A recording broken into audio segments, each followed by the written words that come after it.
دوسری طرف خرم ذیشان کا سینیٹر بننا بھی پی ٹی آئی کی پالیسی شفٹ کا اعلان ہے۔ جو لوگ خرم ذیشان کو قریب سے جانتے ہیں وہ جانتے ہیں بہت اچھی طرح کہ یہ ایک پالیسی شفٹ ہے۔ ایک انقلابی ورکر جو شاعر بھی ہے، ادیب بھی ہے، پائلٹ بھی ہے، گلوکار بھی ہے، سیگل کو بھی گاتا ہے، جج بھی رہا ہے، وکیل بھی رہا ہے اور ملزم بھی رہا ہے اور جیل کی مار کھا چکا ہے، سختیاں اور صعوبتیں برداشت کر چکا ہے۔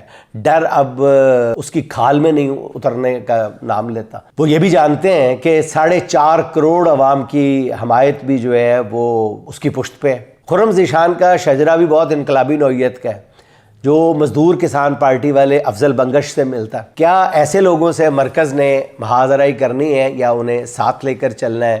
یہ سب اب وفاق کے ہاتھ میں ہے، مرکزی حکومت کے ہاتھ میں ہے۔ عمران خان نے نوجوانوں کی جو نئی ٹیم ناظرین میدان میں اتاری ہے وہ ہر طرح کے حالات کا مقابلہ کرنے کے لیے ذہنی طور پر تیار نظر آ رہی ہے۔